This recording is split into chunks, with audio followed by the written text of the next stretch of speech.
문화심리학자인 김정은 교수님이 있습니다. 이분이 한국 사회가 노는 것에 대해서 매우 부정적인 인식을 갖고 있는 우리 사회를 향해서 귀한 책 한 권을 썼는데 그 책이 바로 노는 만큼 성공한다라는 책입니다. 책은 우리 사회는 늘 정말 은혜가 되지 않습니까? 제목만 들어도 별로 은혜가 안 되세요? 늘 공부를 열심히 하셨나 봐요. 늘 열심히 해야 성공한다. 뭐 이런 사회 속에서 아니다. 노는 만큼 성공한다. 그러면서 하나의 예를 들어주는데 가을에 한 농촌의 마을이었습니다. 추수가 한참인데 이제 두 농부가 이제 수확을 하는 거예요. 근데 한 농부는 허리를 펼 겨를도 없이 정말 열심히 수확을 했어요. 근데 또 한 농부는 그냥 중간중간 쉬면서 흥얼거리면서 노래까지 불러가면서 쉬면서 수확을 하는 거예요. 근데 수확이 다 끝나고 보니까 놀랍게도 쉬지 않고 일한 농부보다 쉬면서 심지어 노래까지 부르면서 쉬었던 농부가 훨씬 많은 수확을 한 거예요. 그래서 이 쉬지 않고 일한 농부가 화가 나가지고 따지듯이 물었습니다. 난 한 번도 쉬지 않고 일을 했는데 어떻게 자네가 더 수확이 많을 수가 있어? 그랬더니 틈틈이 쉬면서 노래까지 부르면서 쉬었던 그 농부가 빙그레 웃더니 말을 했습니다. 나는 쉬면서 낫을 갈았거든. 여러분, 속도를 강조하는 시대 속에서 쉼이라는 이 단어가 뒤처짐을 의미하는 단어가 아니라 오히려 우리에게 반드시 필요한 단어인 것을 김정은 교수는 우리에게 알려주고 있는 것이죠. 여러분, 그럼에도 불구하고 사람들은 참 바빠요. 여러분, 지난 한 주에 얼마나 바쁘셨습니까? 오죽하면 이게 예배 드리러 오는 사람들도 너무 바쁜 것 같아요. 예배 끝나면 그냥 나가느라고 정신이 없어요. 뭐 축도가 끝나는데 뭐 아직 그런 여지도 없이 막 나가는 분들을 볼 때 되게 안타까워요. 이에 대해서 존 마크 코머라는 분은 슬로우 영성이라는 책에서 이런 말을 합니다. 만성적인 바쁨, 이 시대의 영성의 가장 거대한 적이다. 무슨 말입니까?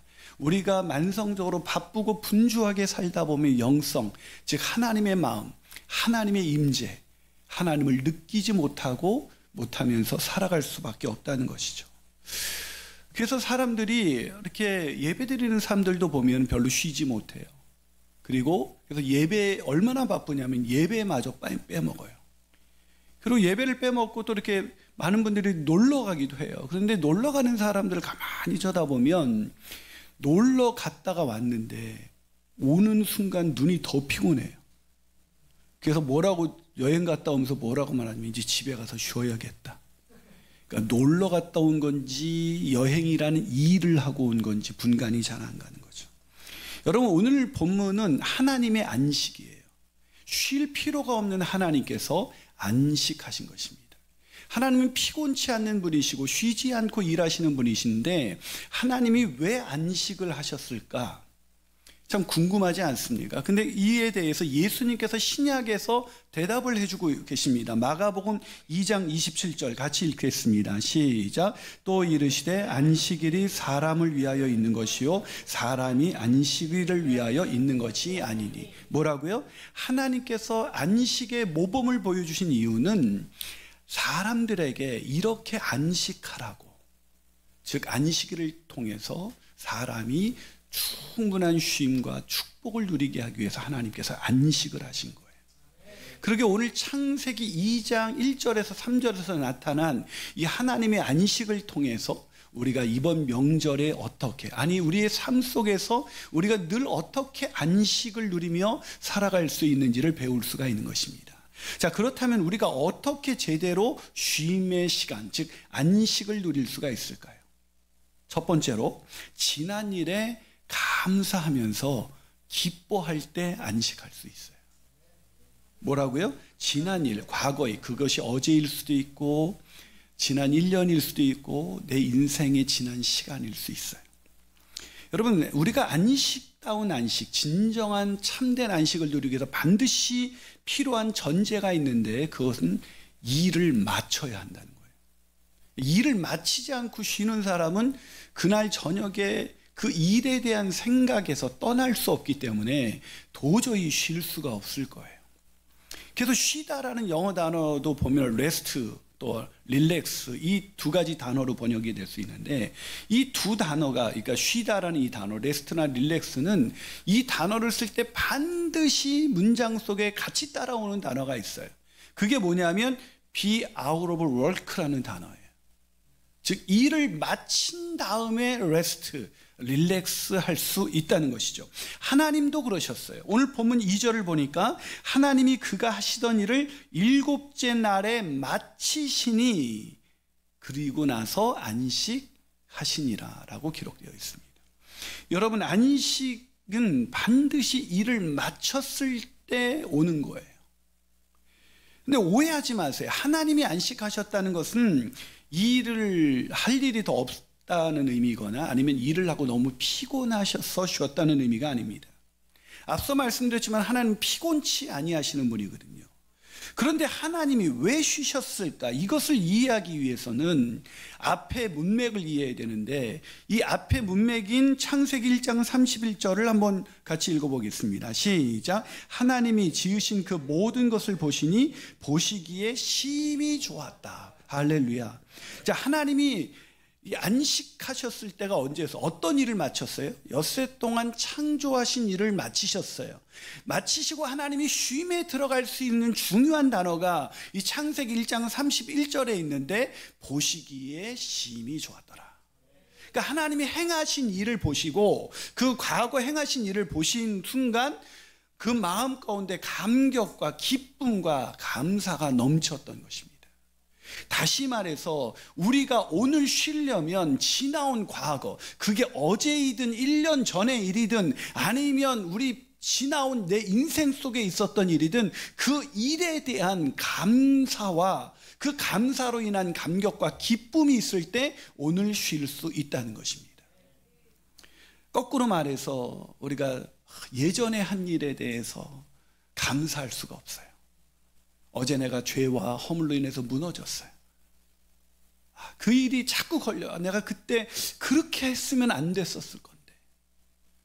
내가 그때 그 사람 만나는 거 아닌데 그 사람만 아니었더라면. 이런 내 인생 지나온 시간 속에 내 마음에 감사할 수 없게 만드는 일이 있으면 그 사람은 절대 오늘 쉴 수가 없어요.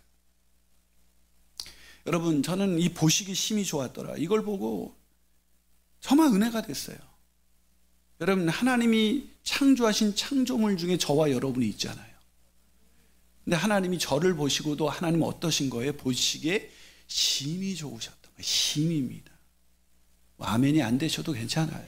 여러분이 저를 보고 짜증을 내고 그래도 우리 하나님이 저를 보고 심히 좋으셨던 거예요. 여러분, 근데 저는 제가 제 자신을 보면 짜증날 때가 많아요. 왜 이것밖에 안 되지? 난 왜 이 정도밖에 안 되는가? 나는 나를 보고 그렇게 생각하는데 하나님은 나와 저와 여러분을 바라보면서 심히 좋아하신다는 거예요. 그래서 하나님은 쉬실 수가 있었던 거예요. 하나님이 김인환 목사를 만드시고 저렇게 했었으면 안 되는데 제가 저래서 사고 치는구나. 이러신 것이 아니라. 근데 우리는 일을 마치면 쉬지 못하는 이유가 뭐냐면 감사할 수가 없어요. 늘 아쉬움이 남아요. 그러니까 저녁에 와서도 그때 내가 그 고객 만났을 때 내가 그때 이런 말을 했어야 돼. 아니면 어떤 부부간의 어려움, 그때 내가 괜히 이런 얘기를 했나? 밤잠을 못 이루는 거죠. 여러분, 지난 과거에 행한 일을 감사할 수 있으세요? 거기는 우리의 죄와 허물로 인한 정말 상처와 아픔들이 있잖아요.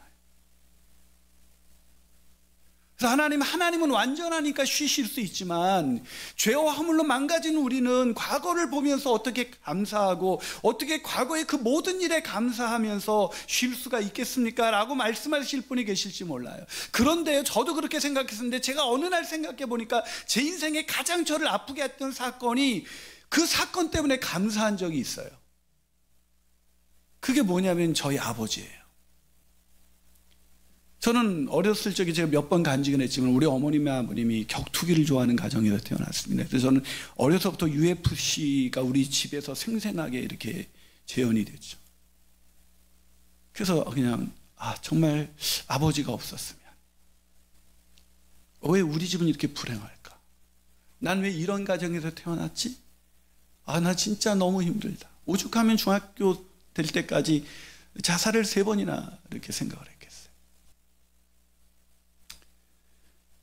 여러분, 참 안타깝습니다. 여러분, 그래서 예배드리다 지친 사람이 뭐 하는지 아세요? 예배 빨리 끝나고 여행 가는 거예요. 다시 안식이 없는 곳으로, 하나님 근처에까지 와서 하나님을 못 느끼고 다시 자기의 욕구를 채우기 위해서, 여행의 욕구, 좋은 거 먹고 싶고 좋은 거 보고 싶고 좋은 거 누리고 싶은 욕구를 향해서 또 가는 거죠. 채울 수 있을까요? 돌아오는 그 여행을 마치고 돌아오는 그의 얼굴이 과연 안식으로 충만한 얼굴일까요? 오늘 제가 아침에 잠깐 쉬는 시간에 우리 요즘 큐티 나눔방 우리 홈페이지 너무 은혜가 되지 않습니까? 그래서 제가 정말 그걸 누릴 때마다 중간중간 다른 분들의 큐티를 읽을 때마다 내 영혼이 살아나는 걸 느껴요. 충전되는 거죠. 안식이 되는 거죠. 아멘이십니까? 오늘 어떤 분이 주님 만나러 갑니다. 제목이. 오늘 아침에도 큐티를 한 거예요. 이 바쁜데. 그러면서 이렇게 했었어요. 어린 시절을 돌아보면 늘 고비였다. 난 왜 이런 가정에서 태어났을까 하는 계속되는 원망이 있었다. 부모에게 맞고 오빠에게 맞고 이렇게 맞으며 사는 이 집을 나갈까? 저렇게 싸우실 거면 차라리 이혼하셨으면 좋겠다. 오빠가 없어지면 좋겠다. 아니, 내가 없어졌으면 좋겠다 하며 확 뭔가를 저질러 버릴까 하는 생각들을 많이 했었다. 결국은 쫄보라 부모에게도 오빠에게도 한번 대들지 못하고 이런 시간들도 지나갔겠지 하며 보낸 어린 시절이다. 하나님 살려주세요라고 기도를 자주 했었다. 오늘 말씀을 묵상하며 문득 드는 생각은 하나님이 나를 살려주셨네 하는 감사이다. 지난 시간에 대한 감사가 나오죠. 늘 고비가 있었던 나를, 어쩌면 좋지 않은 선택으로 삐뚤어질 수도 있었던 나를 함께 하시고 피할 길을 주시며 여기까지 인도하신 하나님. 훈련을 받으며 어린 시절을 고백하기 전에는 불쑥불쑥 올라오는 가족에 대한 미움과 원망에 안 보고 살고 싶다는 생각도 많이 했었지만 지금은 하나님이 보호하신 그 시간들이 감사해 더 이상 어린 시절을 떠올려도 가족들이 밉지가 않다. 아니, 엄마 아빠가 너무 보고 싶다. 나를 보호하신 하나님, 나를 인도하시는 하나님, 나를 살려주신 하나님, 나를 사랑하시는 하나님, 그런 하나님을 예배하는 오늘이 참 감사하다. 그게 예배. 나를 사랑하시되 죽기까지 사랑하신 주님, 그 분의 얼굴을 바라보는 것, 그게 예배, 그게 큐티입니다. 근데 어떤 분은 이 힘들고 훈련 끝났는데 또 올려? 안식할 수 없겠죠. 오늘 우리를 만족해 하실 하나님 안에서 안식하는 저와 여러분이 되시기를 주님의 이름으로 축원합니다. 마지막으로 우리가 어떻게 제대로 쉼의 시간, 안식의 시간을 가질 수가 있을까요? 그것은 내일, 이제 내일입니다. 과거, 오늘, 내일도 우리를 도우시는 하나님으로 인해서 희망을 가질 때 쉴 수가 있어요. 뭘 가질 때? 희망을 가질 때. 누구 때문에? 우리를 도와주시는 하나님 때문에 우리는 내일도 희망을 가질 수 있어서 오늘 쉴 수가 있는 것입니다. 여러분, 내일의 기대와 희망이 없는 사람이 오늘 쉴 수 있을까요? 안식할 수 있을까요? 다시 말해서 내일에 대한 전망이 어두운 사람이 오늘 쉴 수 있을까? 어불성설이죠. 여러분, 무슨 말입니까? 우리가 오늘 쉬려면 내일을 향한 희망과 기대가 반드시 필요하다는 거예요.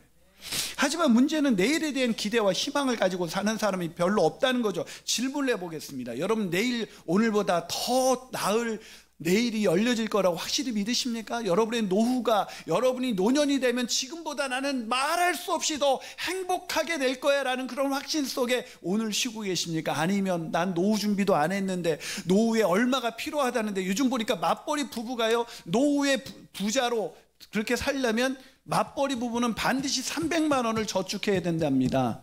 여러분 다 망했어요. 끝났어요.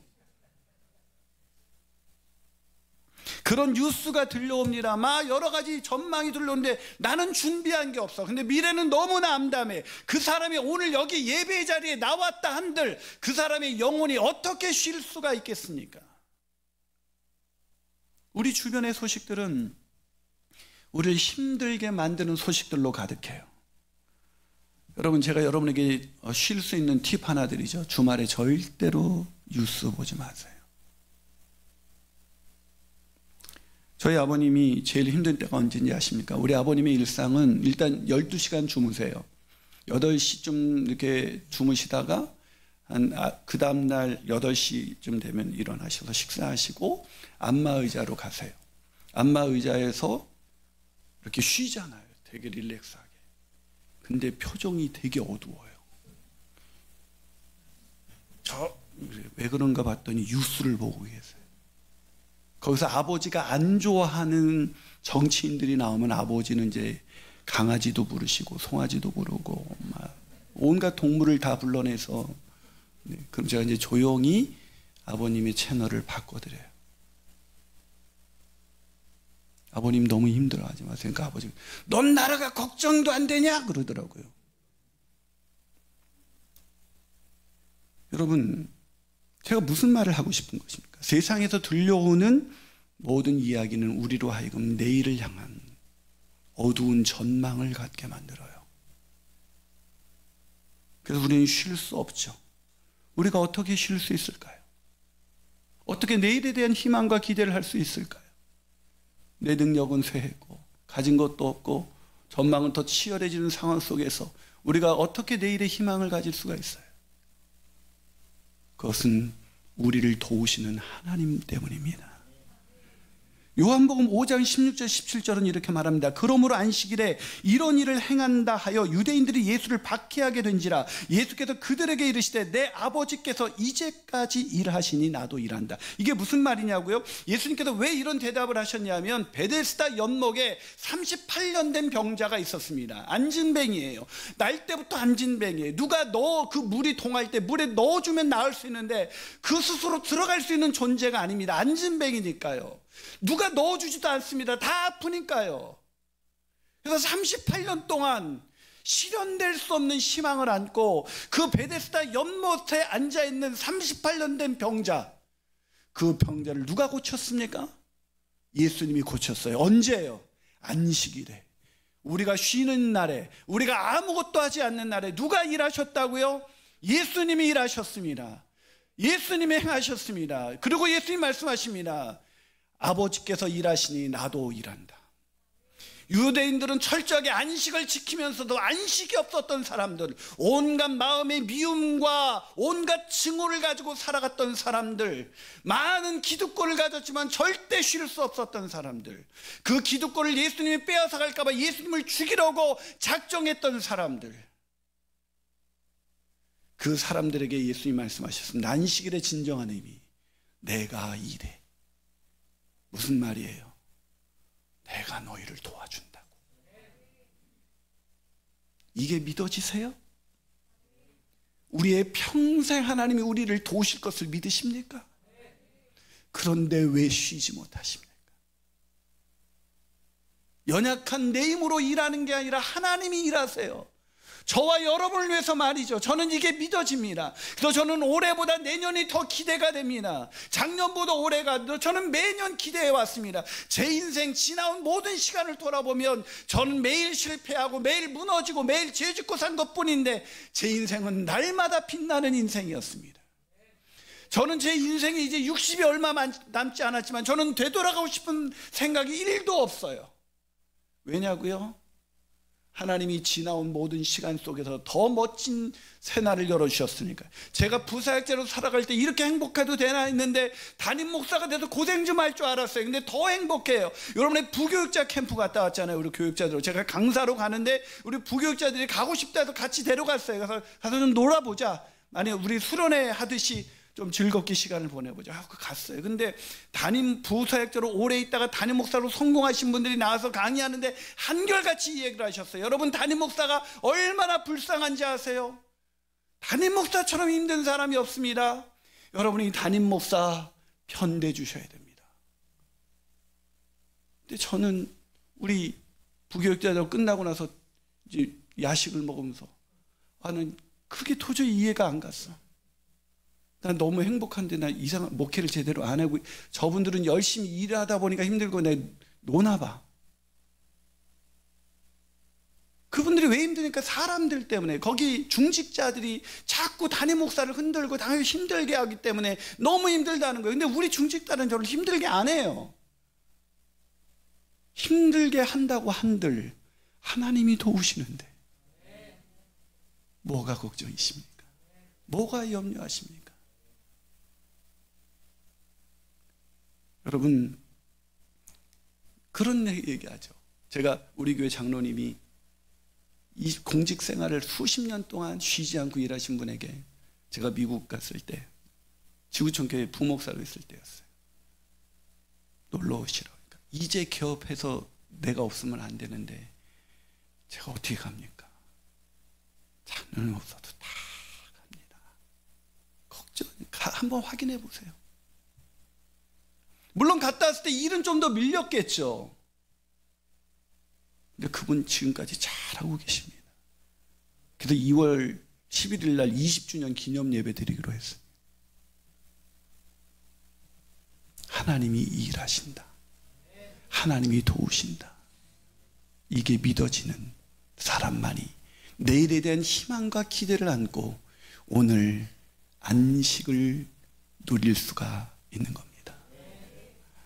저는 제가 미국에 갔을 때, 유학할 때, 한 맥도날드에 맥모닝을 먹으려고 맥도날드에 갔어요, 아침 일찍. 근데 나이가, 연세가 많이 드신 노부부가 들어오셨어요. 머리가 한눈에 봐도. 근데 두 분이 맥모닝 하나를 시켜놓고 같이 서로를 마주 보면서 노란 얘기하면서 그 먹는 장면을 제가 잊을 수가 없어요. 그래서 제가 아내한테 우리도 저렇게 늙어갔으면 좋겠다. 아침에 맥모닝을 먹을 정도면 그렇게 여유가 있는 건 아닌 것 같아요.